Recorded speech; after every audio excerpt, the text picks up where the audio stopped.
A partir de este momento, estamos contigo, contigo unidos, contigo y tus problemas.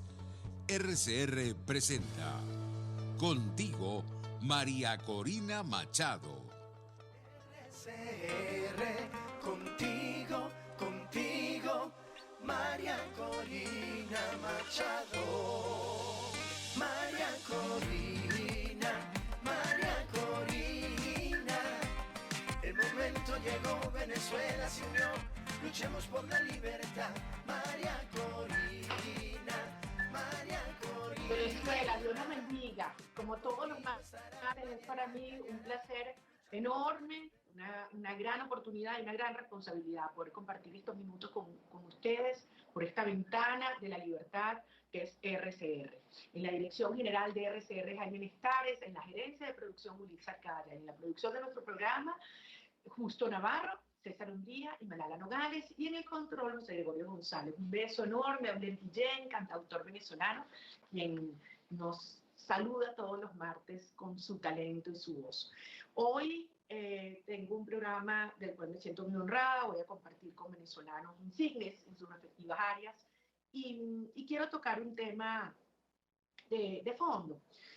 A veces el día a día, la supervivencia cruel, intencional, en la que el régimen ha insertado la sociedad venezolana, nos hace poner a un lado dinámicas y situaciones complejas, graves, medulares, que en tanto en cuanto ciudadanos tenemos que tener muy presentes. Y de vez en cuando nos sacude la conciencia de eventos como lo que están ocurriendo y enfrentamientos como el de esta semana en el Amazonas, donde fallecen miembros de las Fuerzas Armadas, donde fallecen guerrilleros, o declaraciones como la que hace el día de ayer el presidente Iván Duque, donde anuncia una fuerza para la captura de los guerrilleros que están en territorio venezolano. Y que deberían haberse movilizado, pero que han utilizado nuestro territorio como un espacio y un santuario de impunidad absoluta. Y por eso es tan importante entender lo que representa para una nación su integridad territorial. Por eso es importante entender por qué históricamente las Fuerzas Armadas venezolanas tenían como una de sus principales responsabilidades, sagradas tareas frente a la nación, la defensa y la preservación de nuestro territorio. Y por eso hay que entender qué es lo que está pasando hoy, cuando vemos cómo un régimen entreguista, porque eso no tiene otro nombre que traición a la patria, ha hecho todo sistemáticamente, primero Chávez y después Maduro, para que Venezuela se quede sin un territorio crucial, estratégico, como es el Esequibo, su proyección en las áreas marinas, y por supuesto lo que representa la fachada atlántica estratégicamente para un país como el nuestro, más allá de todas las riquezas que tanto en áreas marinas como en el territorio dispone.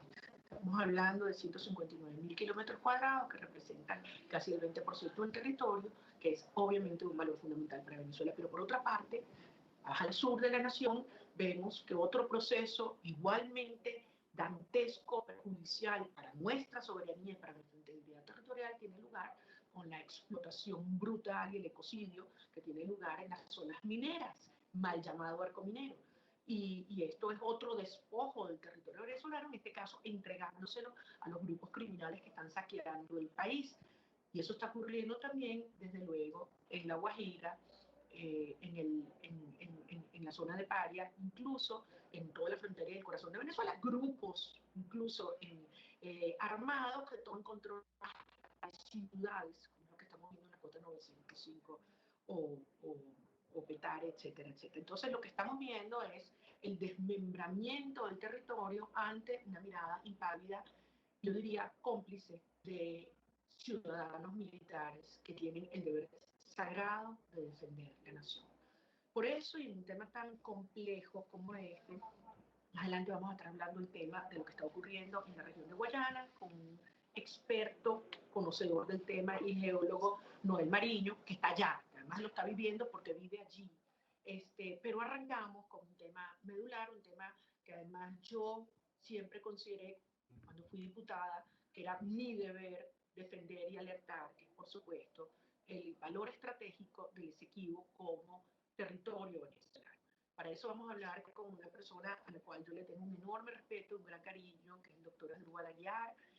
Asdrúbal es jurista, es docente, diplomático, exgobernador, exministro. Si empezamos a hablar de todas las cosas que Asdrúbal ha hecho en su vida, nos quedamos aquí todos los libros y los papeles que ha publicado. Además, nada más y nada menos que secretario ejecutivo del Grupo IDEA, una asociación de expresidentes que ha sido quizás la más activa y visionaria en la defensa de la causa venezolana y entendiendo el valor para Iberoamérica que tiene la liberación de nuestro país. Pero además, por supuesto, es guerrero del teclado y eso es en estos tiempos difíciles de tanta censura y restricciones y desinformación, por supuesto, una fuente permanente que le genera confianza y respeto a la sociedad venezolana. Así que, Asdrúbal, gracias por acompañarnos estos minutos y yo regreso a mi tema del Esequibo. Regreso al tema del Esequibo porque aunque mucha gente dice, no, eso ya no es importante o ya lo perdimos, digo, ya va, ya va. Yo siempre he dicho, el Esequibo es Venezuela, ¿dónde estamos hoy? Primero, ¿dónde estamos hoy? Descríbenos la actuación de Chávez y Maduro para después hablar qué podemos hacer. Mira, María Corina, primero recibe un fuerte abrazo y realmente me alegra muchísimo que podamos tener esta conversación esta mañana. Lo primero que debería decir, para que la gente que nos escucha pueda entenderlo, cuando uno veía las películas del lejano oeste y se iniciaba el proceso de conquista de los Estados Unidos, normalmente se pasaba por determinadas poblaciones y no solo se expulsaban a sus habitantes de los sitios por donde tendría que construirse una suerte de vía férrea, sino que al paso, para obligarlos a que no regresasen, les quemaban la casa. Venezuela ha vivido en el curso de los últimos años una diáspora forzada, obligada, en un país sin tradición de migración, y hay una expectativa que tenemos todos quienes estamos afuera de poder volver a nuestra casa común. Y resulta ser que el régimen no solo nos expulsó de nuestra propia casa, sino que en el fondo está destruyendo y quemando a mansalva esa casa, a donde tendríamos que devolver. Esto no es una exageración, María Corina.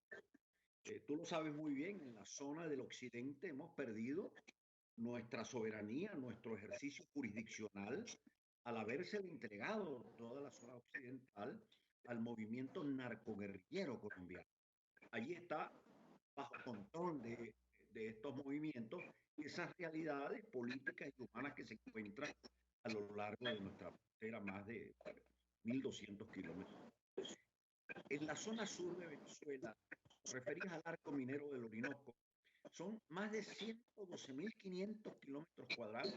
12% de la población. Destruidos. Perdón, del territorio. Exactamente. Entregado a fuerzas extranjeras y a grupos narcocriminales. Y ahora tenemos el caso del territorio Esequibo. Más de un venezolano dirá, bueno, caramba, pero es que no hemos venido ejerciendo una posesión firme allí. Pero es que se trata de un problema central, y es que se trata de un territorio que nos invadieron, es nuestra propia casa que fue invadida, y no logramos que el ocupante, por la vía de hecho que ha tomado ese territorio, lo ceda para que nos lo reintegre. Este es territorio que hace parte de la Capitanía General de Venezuela.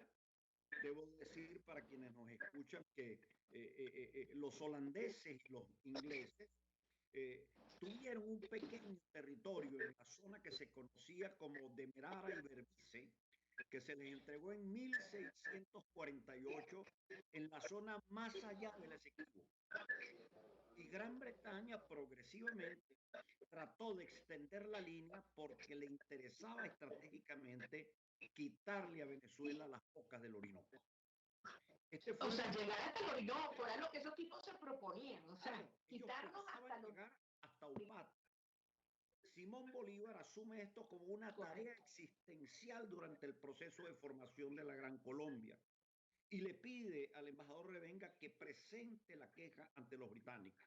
Hacemos la historia corta, le llega a Guzmán Blanco esta situación y en medio de la debilidad del país, los ingleses le escriben a Estados Unidos diciendo que ellos están dispuestos a comprar esos territorios, porque en definitiva aquí están presentes simplemente comunidades inciviles, comunidades no preparadas para el bien supremo de la libertad. Los americanos, en el momento en que Gran Bretaña, por la vía ya de la fuerza, intenta ingresar, salen en nuestro auxilio. Se logra firmar un tratado arbitral al que no se le permite participar a Venezuela, ni como juez. Es el llamado laudo de París. Exacto. El llamado laudo de París del 99. Y de ahí surge una colusión entre los rusos y los ingleses para contra Venezuela. Se repartían parte del territorio asiático para Rusia, quitándole a Venezuela la Guayana Esequiba. Y eso se consuma y se transforma entonces en el objeto de lucha de todos los gobiernos del siglo XX. Debo decirlo que el propio Rómulo Betancourt en 1948, cuando va a la conferencia de Bogotá, la primera queja que presenta es el tema justamente del despojo que estamos siendo víctimas en América Latina de territorios coloniales controlados fundamentalmente por holandeses y por los ingleses. En el año de 1951, ya entrada la dictadura de Marcos Pérez Jiménez, ante la OEA se vuelven a hacer los planteamientos. En el año 49, en buena hora, fallece Severo Malés Perevoz, un abogado norteamericano que llevaba la defensa de Venezuela porque no querían aceptar que se defendiese un venezolano, y él confiesa que mediaron en su testamento confiesa que mediaron actos muy graves de corrupción. ¿Qué hace el presidente Betancourt? Bueno, simplemente a través de Ignacio Luis Arcaya, en primer lugar, de los cancilleres que lo acompañaron a él, presentar la queja directamente en Naciones Unidas. Pero el que asume desde Londres la defensa venezolana fue Ignacio Iribarren Borges, que luego pasa a ser canciller del presidente Leoni, y logra un milagro frente a un laudo despojatorio, producto de la corrupción, de un atropello imperial inaceptable. Logra que se firme el Acuerdo de Ginebra y logra que los británicos, Guyana, que ya estaba gobernada por Burhan, era una colonia, acepten que tenemos que entonces encontrar una solución práctica y recíprocamente satisfactoria. Bueno, todos los gobiernos... Eso explícitamente es lo que dice el Acuerdo de Ginebra, una solución práctica y mutuamente satisfactoria. Pero ¿qué hacían en este caso los gobiernos venezolanos? Y esta es la parte más grave. Cada vez que Guyana intentaba ocupar con una concesión extranjera ese territorio, Venezuela protestaba y le decía, el hecho de que usted entregue una concesión no significa que nosotros vamos a renunciar a nuestros derechos históricos. Llega 2004, el presidente Chávez visita Guyana y le dice a los guyaneses, mire, si ustedes hagan lo que les dé la gana, concesiones, entréguenlas siempre que sean en beneficio del pueblo guyanés. Abandonamos totalmente la defensa del territorio Esequibo, no nos ocupamos más de esto, y el secretario general de la ONU, hay que decirlo en buena lid, cuando hace la última designación del último buen oficiante para que trate de arreglar el problema entre venezolanos y guyaneses, le advierte al gobierno ya de Venezuela, al actual gobierno usurpador, mire, si en un año no se logran entender, les advierto que voy a ir a la Corte Internacional de Justicia. Pasó el año y no se hizo absolutamente nada. Bueno, simplemente los guyaneses, autorizados por el secretario general, van a la Corte Internacional de Justicia. A la Corte Internacional de Justicia. Ya va, Asdrúbal, pero antes de entrar al tema de lo que está pasando en la Corte Internacional de Justicia, yo creo que es importante elaborar un poquito más la importancia estratégica que tiene el Esequibo y su proyección marina no solo desde una perspectiva económica, también desde una perspectiva política y desde una perspectiva geopolítica. Yo creo que eso fue algo que Bolívar vio clarísimo en su momento. Es decir, si nosotros perdemos la fachada atlántica, de alguna manera Venezuela queda encajonada en el Caribe. No, es que, o sea, ¿qué significa para nosotros? Voy a un hecho muchísimo más grave, María Corina. Guyana comenzó a hacer entrega de concesiones, no en el área territorial, sino en el área marina y submarina, en lo que es la prolongación del territorio hacia la plataforma continental de la Guayana Esequiba. Y uno diría, bueno, en definitiva, Venezuela le ha permitido que ellos otorguen concesiones y se ha mantenido indiferente frente a este tema que es realmente violatorio de nuestros derechos históricos. Pero lo grave es que le entrega dentro de la zona en reclamación un bloque de explotación petrolera a la Exxon, a la Hess, a la Statoil y a las petroleras chinas, en donde ese bloque se solapa con el área marina y submarina que le corresponde a Venezuela al día de antes de la reclamación. Y que no está en discusión. Y que no está en discusión, pero que no está en reclamación de nadie. Que le cierra a Venezuela la posibilidad de acceder al océano Atlántico. Y frente a esto hay que hacer una advertencia. ¿Por qué llegamos a esto? Porque cuando se inicia la reclamación con el Acuerdo de Ginebra, que Venezuela comienza a debatir con Guyana, el gobierno de Cuba le hace ver al gobierno de Guyana que abandonaron al imperio británico, pero que tenían un imperio a su lado que era Venezuela, y que había que proteger a los guyaneses de los abusos de los venezolanos. Esto es el gobierno de Castro. Cuando asume Chávez, exactamente, cuando asume ya el gobierno de Chávez, bueno, el primer freno que le ponen, porque aquí debo decir lo siguiente, en el año 2001 hay una tensión entre Guyana y Venezuela, e incluso se habla de la posibilidad de una acción armada. Y debo decir, porque hay que ser en este caso hacerle honor a la verdad, José Vicente Rangel en el año 2001 le advierte a los guyaneses, quédense tranquilos porque nosotros no ejecutaremos ninguna acción armada frente al territorio Esequibo. Hasta allí llegó. Automáticamente, una vez que se produce la injerencia cubana ya manifiesta en Venezuela, montado sobre el referendo revocatorio, estoy hablando del año 2004, Chávez viaja a Guyana y les dice, hagan ustedes allí lo que ustedes quieran hacer.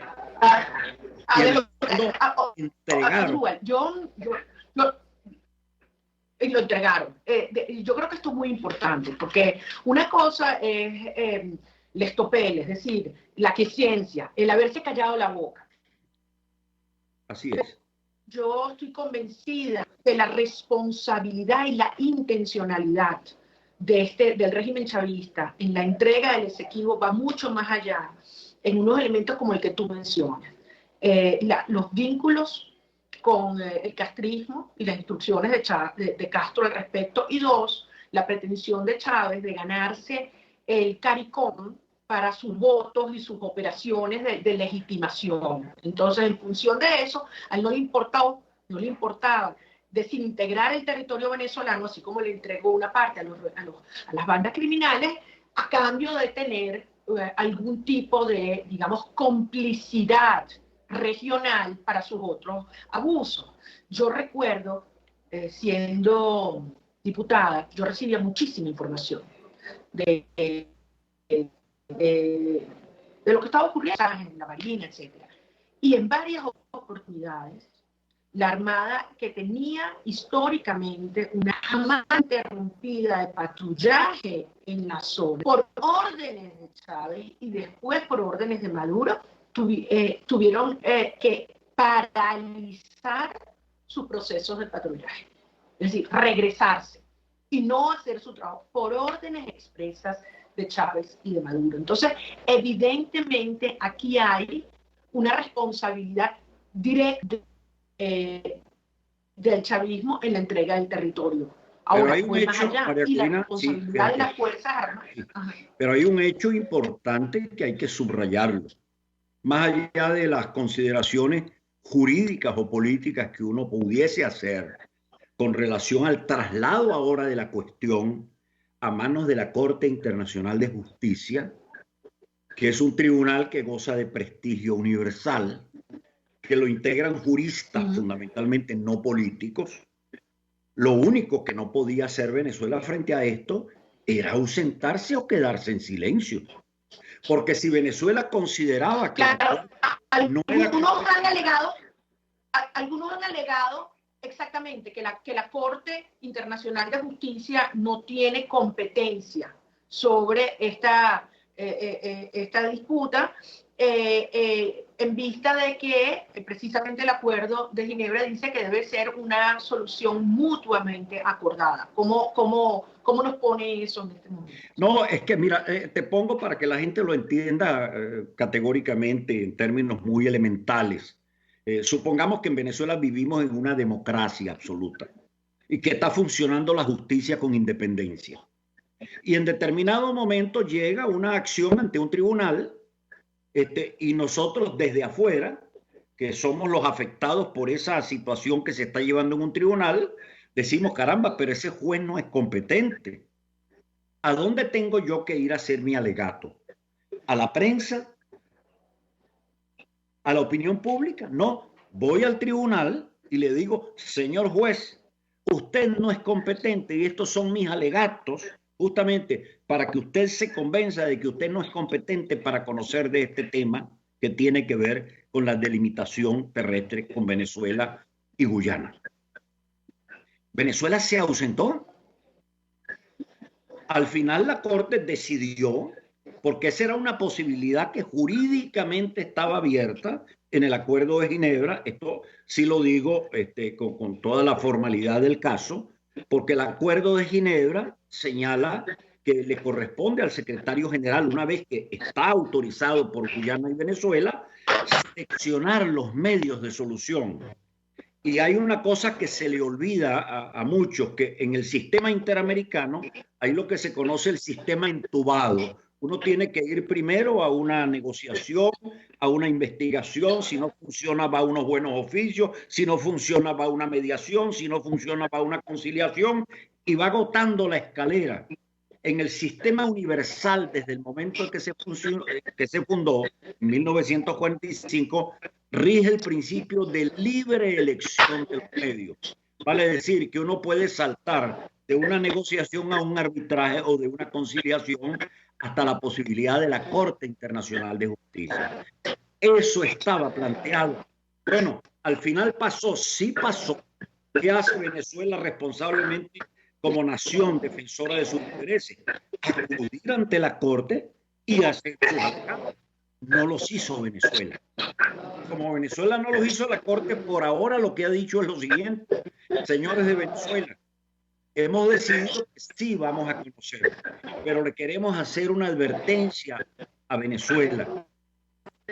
Su ausencia no implica que usted va a poder, después de tratar de valerse de su ausencia para desconocer lo que decida este tribunal.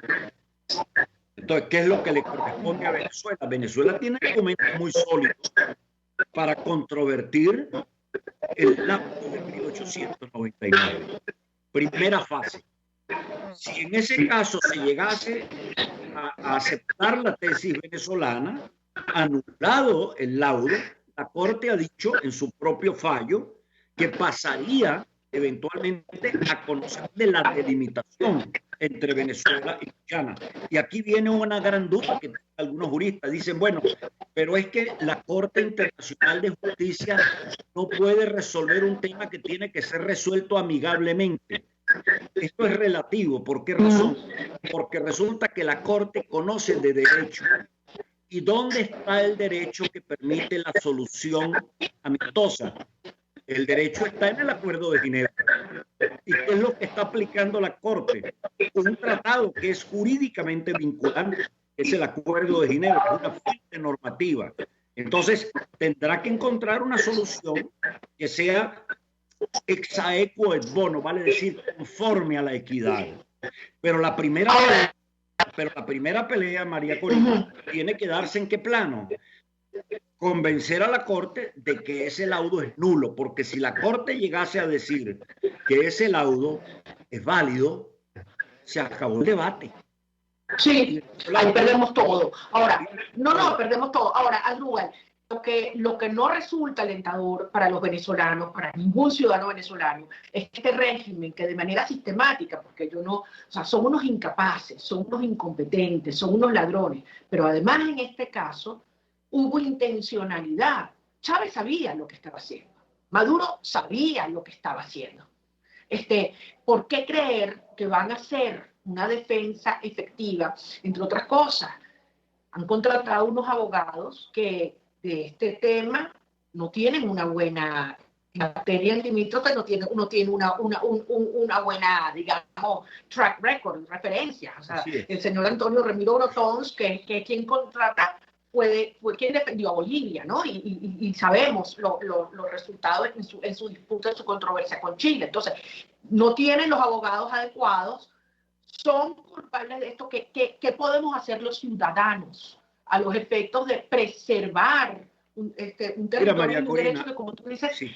por más de un ¿Qué siglo podemos hacer los ciudadanos? Y yo en esto quiero ser absolutamente claro y muy directo.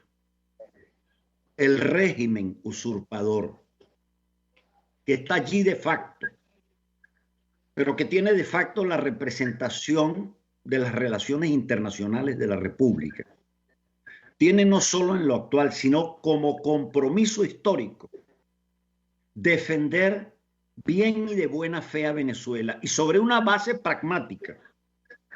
¿Qué puede esperar Venezuela ya no de Cuba, ya no de Rusia?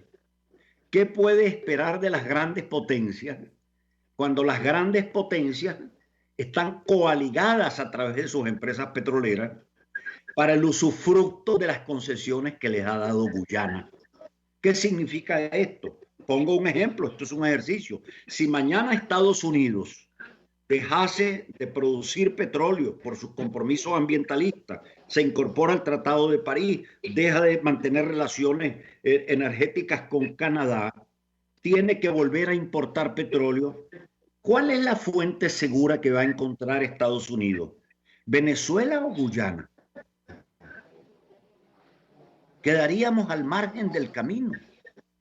O sea, no hay ningún beneficio para Venezuela. Ahora, pero con más razón, a Venezuela la defendemos los venezolanos. No, tenemos y en ese sentido, ciudadanos civiles y fuerzas armadas, y exigirle, a las cuales hay que sacudir y exigir en este momento lo que queda de institucionalidad en las fuerzas armadas. Entonces, queda un minuto al gobierno y exigirle a la Fuerza Armada, porque la Fuerza Armada es la que tiene la primera responsabilidad en la defensa de la soberanía territorial venezolana. Y ha sido ella la cuidadora histórica de esa jurisdicción territorial. Entonces, ellos tienen la obligación de tener una defensa calificada y competente, escrutada internacionalmente, que tenga la posibilidad de ser respetada en la Corte Internacional de Justicia. Y aquí no vale el arrebato, decir, bueno, estoy bravo y no le hago caso a la Corte Internacional de Justicia y me quedo en Venezuela. Eso sería simplemente dejar de defender los intereses de Venezuela en donde corresponde.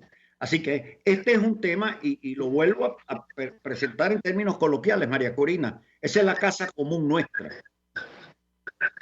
Los venezolanos vayan a regresar a su casa común.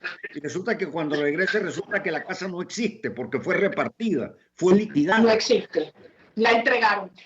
Así es. Exactamente. Bueno, mira, Asdrúbal, te agradezco enormemente, creo que has hecho una explicación pedagógica admirable en el corto tiempo de lo que ha sido esta lucha histórica de Venezuela, el valor estratégico que tiene para nosotros el Esequibo y su proyección continental, lo que representa estas horas que estamos viviendo, porque el daño irreversible que le ha hecho el régimen a los venezolanos en términos de vidas perdidas, patrimonio destruido, vidas destruidas, separadas, familias separadas, estamos viendo ahora una un evento que podría acabar con un territorio que es el 20% de Venezuela. Es un territorio enormemente rico por sus recursos naturales, pero que además representa el acceso de Venezuela al Atlántico, nuestra fachada atlántica, que lo podríamos perder en manos de estos criminales e irresponsables. Como ciudadanos tenemos que estar al tanto, tenemos que organizarnos, tenemos que presionar y exigir, fundamentalmente, como dices, a las Fuerzas Armadas, porque es su responsabilidad defender la integridad territorial de Venezuela, que está en peligro en esta hora. Adrúbal, muchísimas gracias como siempre. Abusamos gracias, de ti, María Corina. pero siempre lo haces de una manera tan generosa y tan clara y tan lúcida, que es un placer poder conversar contigo como siempre. Muchísimas gracias. Gracias, María Corina. Un abrazo fuerte. Besos a Mariela y a los Hasta luego. Gracias. Cuídate mucho. Gracias. Amigos, era Adrúbal Aguiar, gran jurista, gran ciudadano, gran defensor de Venezuela y de los derechos de los venezolanos.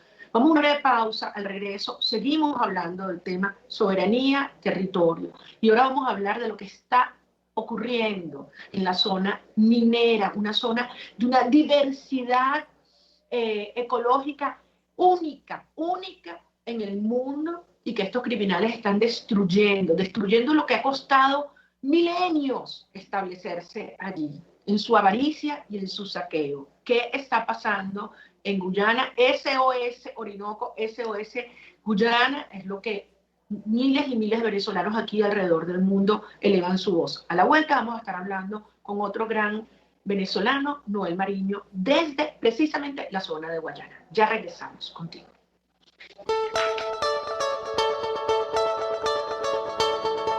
Les estamos presentando Contigo, el espacio donde tú y tus dirigentes se escuchan, solo por RCR 750.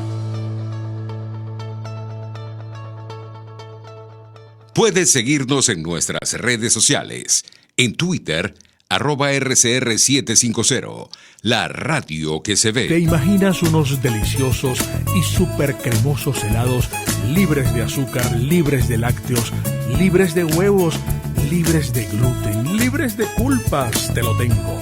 Heladería Vegan Fruit lo hizo posible y aptos para todo tipo de personas. Los heladitos Vegan Fruit los encuentras en los mejores supermercados y tiendas de delicateces. Síguelos en las redes. @heladería Vegan Fruit. Amor vegano y cremoso.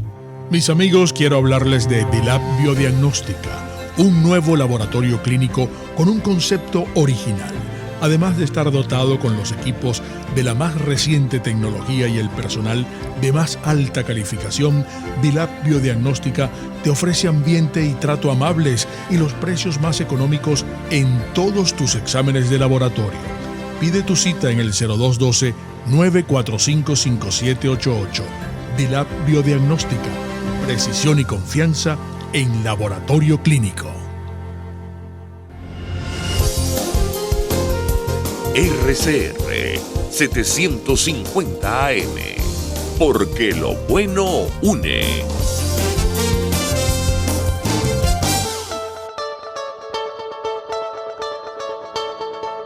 Pluralidad, libertad y respeto.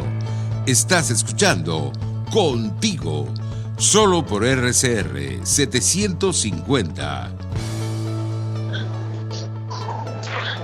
Aquí estamos, amigos, de regreso contigo y continuando esta conversación sobre lo que representa el valor de nuestro territorio, nuestra casa común, como decía Asdrúbal Aguiar, y el saqueo, la fractura, la entrega, la devastación que está generando este régimen y las consecuencias, en muchos casos irreversibles o con un costo elevadísimo por muchísimo tiempo para revertir este daño.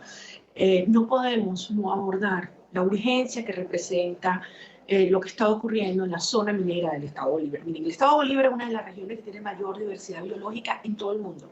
Lo ubica en el puesto 9, son 18.000 hectáreas, tiene más del 80% de reservas hídricas de Venezuela y tiene todo tipo de minerales gigantescas, oro, y el régimen progresivamente lo ha ido entregando a los criminales que están haciendo un daño no solamente humano de los grupos indígenas que históricamente, ancestralmente han ocupado estas tierras, un daño económico por la ocupación y las redes criminales que sacan este oro de sangre y se apropian de los recursos de los venezolanos de manera ilegal y criminal, pero un daño ecológico y ambiental brutal en todos los planos. Por eso yo creo que es indispensable mantenernos al tanto y presionar, así como presionamos y defendemos el Esequibo, tener conciencia de lo que está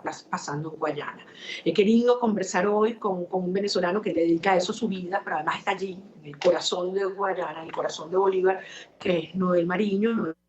Es ingeniero geólogo, consultor, ha sido asesor durante muchísimo tiempo del área geominera, pero además ha sido parte promotor del Observatorio Guayana Sustentable. Así que, Noel, muchísimas gracias por acompañarnos hoy y de verdad importantísimo empezar explicándole por allí, o sea, qué representa la región de Guayana y toda esta zona minera de Bolívar para nuestro país y qué es lo que está en riesgo ahorita. Bueno, buenas tardes a todos los oyentes.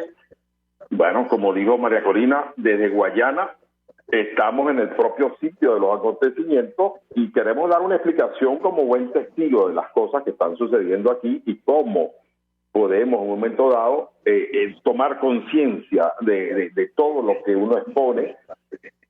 Me pasa mucho que escribo, pero la gente como que no entiende desde las alturas de Caracas. De altura digo porque está a 1000 metros sobre el nivel del mar, no me malentiendan. Y en esa forma intentamos que Guayana no solamente es oro y diamante, hay muchas cosas más aparte de una naturaleza bella, un potencial hidroeléctrico increíble, aunque muy golpeado. Y podemos hacer mucho, María Corina, pero yo a veces me gusta que me pregunten sobre qué quieres que yo me dirija, porque a veces como geólogo yo tengo que trabajar como prospección en zonas realmente de alto impacto, pero hago mi trabajo y es lo importante, hacer bien el trabajo.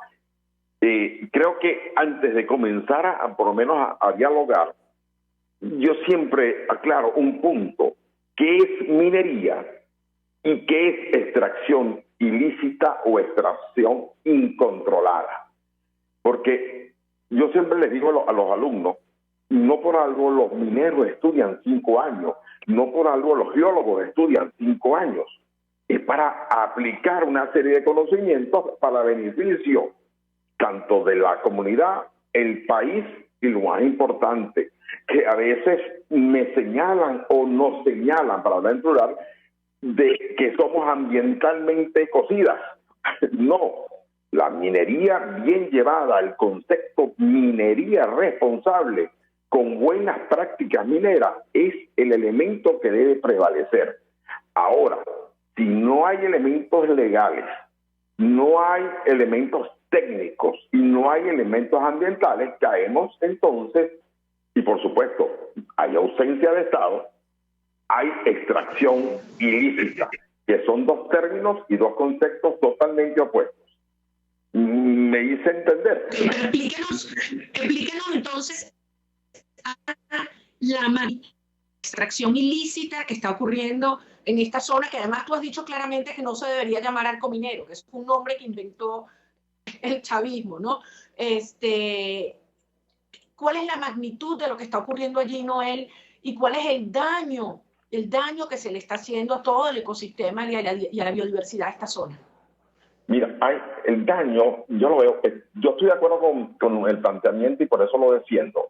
No debemos llamarlo arco minero, por lo menos yo no lo llamo, porque yo estoy en contra de lo que puede ser el arco minero y cómo se está planteando. Pero al mismo tiempo, yo trabajo en la zona que tú mencionas y bueno, y uno tiene que por lo menos dar lo mejor de sí para que ser ejemplo de lo que debe ser una buena minería, una serie de proyectos, una serie de pasos que debe seguir el proyecto para que sea realmente responsable. Vamos primero a lo que es una etapa de un conceptual de un proyecto minero. Es muy sencillo, ¿no? El proyecto minero tiene una prospección, que es cuando tú en un momento dado quieres ver qué está pasando, una exploración, una evaluación del proyecto, voy o no voy. El desarrollo y construcción, ya cuando es aprobado, la producción o explotación, que normalmente tiene un efecto de campana de Gauss, un incremento, una estabilidad y un decaimiento, y por supuesto cierre de mina, que es importante. El cierre de mina se debe planificar desde los inicios para que sea la parte de la rehabilitación sea realmente concordante con lo que uno quiere proteger del medio ambiente. Por ejemplo, mucha gente habla de reforestación. Reforestación es solamente una etapa de la rehabilitación. Hay muchos escritos. En mi caso, trabajé 25 años en la mina de bauxita de los Pijiguaos y dejamos un ejemplo que lamentablemente no puedo decir ahora, pero ustedes saben cómo está el país. Y así quedó lamentablemente esa mina hoy día. Pero vamos al caso concreto que usted me pregunta. Usted me dice, ¿qué se ha visto? Hay varios elementos importantes. Una explotación minera debe saber lo que hay abajo y cuánto hay, con qué calidad. Si yo no he hecho los estudios previos, entonces yo realizo la extracción ilícita o la extracción incontrolable. Yo te estoy perdiendo el audio. Yo no sé si soy yo, mi problema soy yo o eres tú. César, ¿tú estás escuchando bien a Noel? Ok, entonces el problema lo tengo yo en mi comunicación. Ok, disculpa, Noel, es que se me está cortando y no te estoy escuchando la última parte. Bueno, repito, no te preocupes que eso las comunicaciones nacionales son así, ¿no? Yo lo oigo bajito, pero lo oigo. Sí, fíjate, lo nos queda un minutico, nos queda un minuto. Yo sí quisiera que tú nos transmitas a los venezolanos el daño que se ha hecho hasta ahora en esta zona. Correcto. ¿Qué implicaciones tiene y cómo podría en alguna medida revertirse con un manejo responsable de lo que es la actividad aurífera y minera en general en esta zona? Correcto. Voy a hablar en específico de la actividad aurífera, ¿no? En muchas áreas lo que se practica es la extracción tipo topo. Es decir, yo voy viendo como vaya viendo. Y eso trae como consecuencia huecos indiscriminados y destrucción del ambiente en muchas hectáreas, porque yo estoy buscando algo que no sé si está o no está. ¿Por qué? Porque falta el estudio previo, prospección, exploración. Entonces voy como el cuento de aquella novela que vimos hace muchos años por el Canal 2, como vamos viendo, vamos yendo. Y eso realmente es una etapa fuerte de la destrucción que existe del medio ambiente, que hay que estar aquí para verlo, ¿no? El otro elemento es la incorporación de las sustancias químicas, y en este caso sería el mercurio, que está prohibido por decreto, pero se pasea libremente por las áreas mineras a unos precios que no se diga. ¿Y por qué el mercurio? Porque el mercurio daña, mata generaciones. ¿Usted se acuerda del efecto Miyamata de Japón? Googleen y saben lo que es el efecto Miyamata y lo que causó en esa población japonesa en los 50. Ahí se empezó a conocer lo que era el efecto del mercurio. Y el mercurio, cuando tiene la particularidad que aglomera el oro, por eso se usa, cuando lo aglomera, entra ese resumen que utilizan los mineros, que lo meten en una fogatita, una cocinita, se evapora el mercurio y queda el oro concentrado.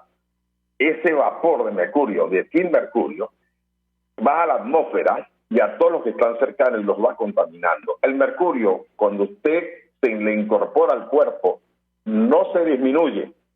Al contrario, se mantiene en su cuerpo permanentemente hasta que llegue a un nivel que no es aguantable y produce los efectos tanto de retraso mental, producto del mercurio, y efectos psicomotores. Como ejemplo, el fenómeno Minamata que yo estoy explicando. Entonces, el elemento físico y el elemento químico es lo que se está destruyendo gravemente en Venezuela.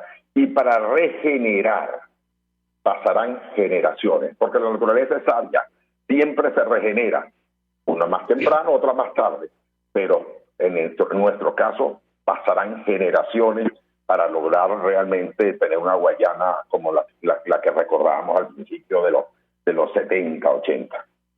¿Me hice entender? Mira, de verdad que te quiero agradecer, nos voló el tiempo. Yo quisiera invitarte y pedirte que podamos conversar, no solamente con más tiempo por aquí, por este espacio, pero incluso invitarte a que hagamos un foro abierto donde tú puedas expresar con detalle a los venezolanos, a los jóvenes venezolanos, el crimen que se está cometiendo, no un ecocidio, pero además todo lo que está devastando a su paso esta política saqueadora y irresponsable en el área minera de nuestro país y con todas las consecuencias ambientales que tú estás explicando, ¿no? De verdad te agradezco mucho esta oportunidad, de verdad te admiro y te respeto por el coraje con el cual has llevado esta función pedagógica y de defensa de nuestro territorio.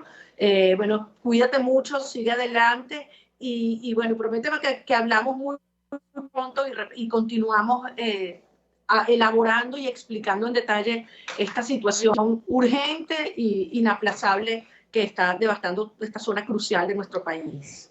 Ok, muchísimas gracias, Noel. ¿Puedo 10 segundos? ¿Estás allí? Sí, claro, claro. Sí, importante. Siempre hay excepciones en las compañías que trabajan en la zona de Guayana y son muy contadas y afortunadamente yo estoy en una de ellas que son la excepción y sí queremos hacer las cosas bien y vamos a hacerlas bien. Eso es. Como no, acepto tu invitación y estoy muy importante pendiente. lo que estás diciendo. Muy importante lo que estás diciendo, y reiterarlo, decirlo antes, no es que estamos en contra de la actividad minera, todo lo contrario. Creemos en una actividad minera que pueda generar empleo, que pueda generar riqueza, pero preservando y cuidando el ambiente y, por supuesto, con transparencia y justicia para la generación de bienestar y de oportunidad y empleo para nuestro país. Y como tú bien dices, es muy importante dejar las dos cosas muy claras y sus diferencias. Gracias, Noel. Cuídate muchísimo. Un abrazo grandísimo. Ya toda la gente en Guayana sabes cómo los quiero y espero acompañarlos muy pronto en Bolívar. Amigos, vamos a una brevísima pausa. Yo voy a tratar de mejorar mi internet que está fallando y al regreso vamos a tener una conversación como todos los martes con uno de esos jóvenes venezolanos que está incursionando con ánimo, con fuerza en el servicio de su país, en la defensa de Venezuela, la promoción de sus ideas, de sus valores y en la política. John Durán, coordinador de 20 Joven Miranda. Vamos a una breve pausa y regresamos contigo.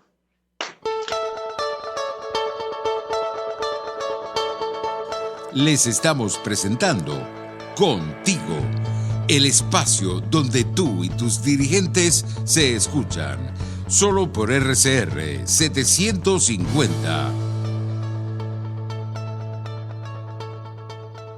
Sintonícenos a través de Periscope, @RCR750, la radio que se ve. Voz de América. Información precisa, completa, veraz, objetiva e independiente. Directo a tu pantalla. De lunes a viernes a las 2 de la tarde por RCR 750. Es una interpretación de tendencias para tu signo zodiacal, un espacio guiado por los movimientos planetarios y sus consecuencias. Acompaña a nuestros astrólogos a descubrir lo que le deparan los astros signo por signo. Guía astrológica, todos los sábados, a partir de las 3 de la tarde, por RCR 750 AM. El doctor José Eduardo Troconis y sus especialistas invitados le ayudarán a obtener cada semana el secreto para mejorar su calidad de vida en RCR Salud. Usted podrá comprobar la veracidad de las tradicionales técnicas y últimas tendencias que se divulgan acerca de la salud y la medicina en nuestra sociedad. Hay mucho más dedicación y hay mucho más experiencia. tenemos las herramientas. RCR Salud, todos los domingos, a partir de las 10 de la mañana, por RCR 750 AM. En la crisis se encuentran las oportunidades. Aquí en Sin Estrés se las mostramos con invitados especiales que nos regalan sus experiencias por una Venezuela mejor. Cada tarde, de lunes a viernes a las 3, desde el emprendimiento, la educación, la salud y el entretenimiento. Por nuestra calidad de vida se nos hace necesario tomar un respiro del agobio diario, dedicar unos minutos a la salud mental y emocional para vivir sin estrés. Sin Estrés, de lunes a viernes a las 3 de la tarde por RCR 750, la radio que se ve. RCR 750 AM, porque lo bueno une.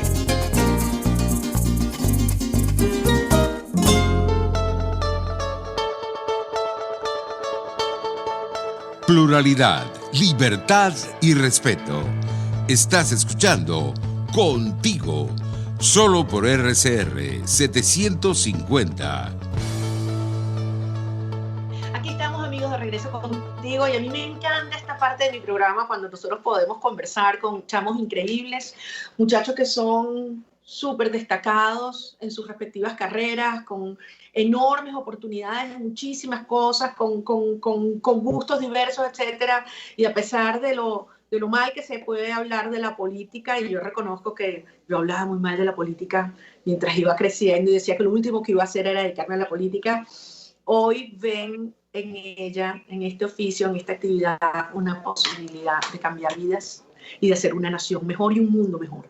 Uno de ellos es John Durán, estudiante de Derecho de la Universidad Central de Venezuela, coordinador de Ventejoy Miranda, y con quien yo debo decir que que es un lujo hablar, es un gusto hablar. Yo los oigo hablar, estos chavos, y de verdad que uno dice, wow, algo bueno hemos hecho como generaciones, como mamás, para estar creando estos jóvenes que tienen sus ideas tan claras y que las defienden con tanta vehemencia y con tantos argumentos. John, ¿tú alguna vez pensaste meterte en la política o fue una cosa así de repente?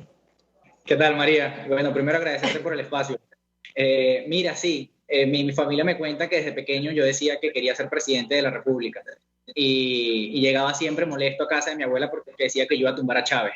Entonces, siempre tuve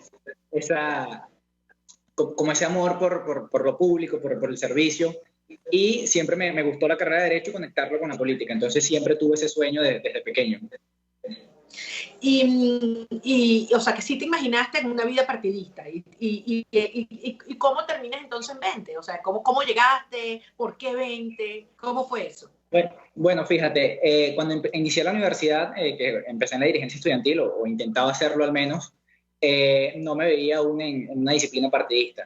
Sin embargo, yo creo que el país nos ha ido llevando esa dinámica, porque en mi caso yo dije, bueno, quizás puedo colaborar desde otros espacios, pero entendí que mi espacio era la política, que mi espacio era el servicio partidista, y desde allí intentar con mis ideas y con las ideas del partido cambiar la realidad de los venezolanos, quizás no desde un punto de vista de lo económico, sino desde un punto de vista de lo social, de lo formativo, que yo creo que es indispensable si queremos reconstruir el país.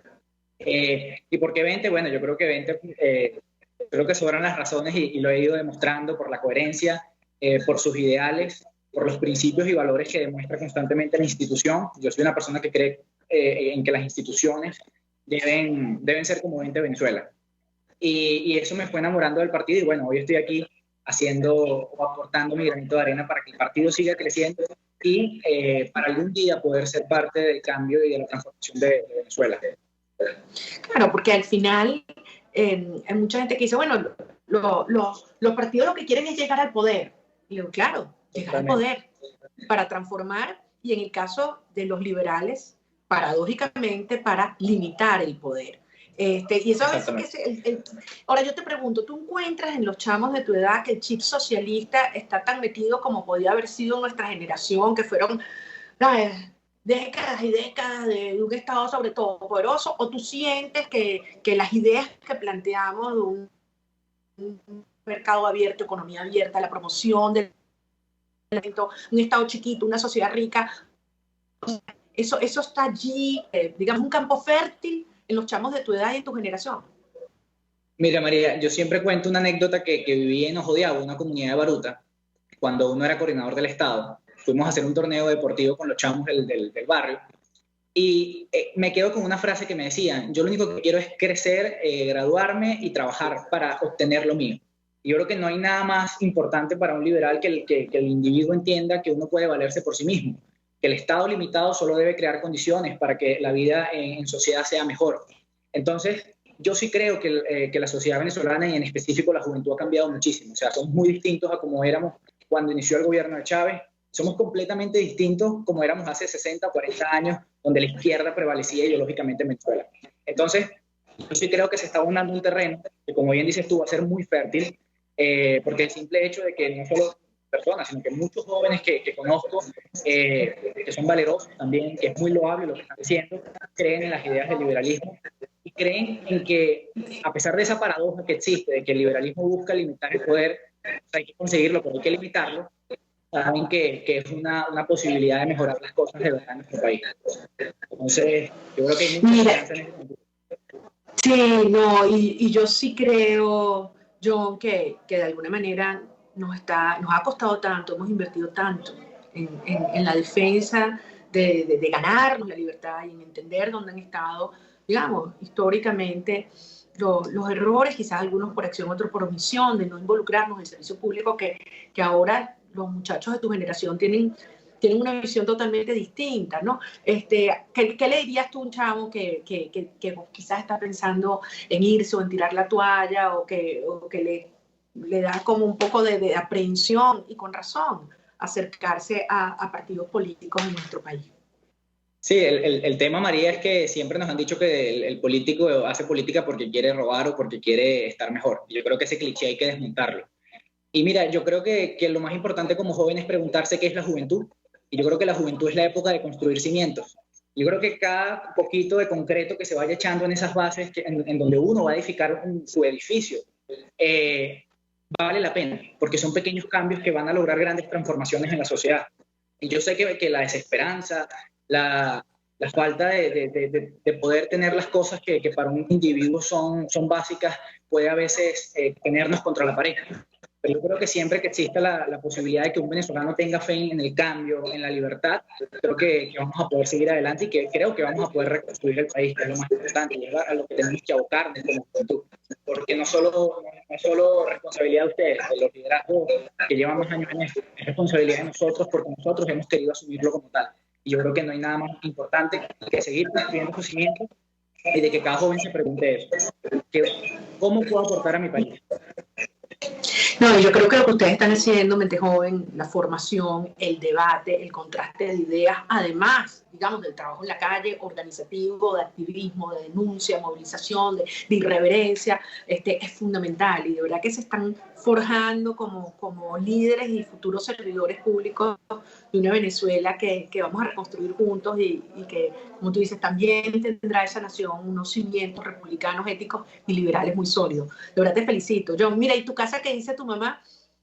¿Le gusta o no le gusta?